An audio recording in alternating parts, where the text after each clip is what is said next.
когато кучето е спокойно и е изправено, трябва да вземете мярата, ето така, с шивашкия метър, за да може да е спокойно, да има достатъчно място, да поставите два пръста под шивашкия метър.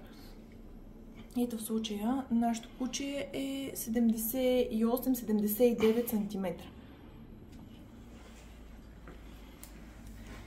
Ще ви покажем един продукт, който позволява да виждате всичко, което кучето вижда и прави по време на ловните и тренировъчни дейности.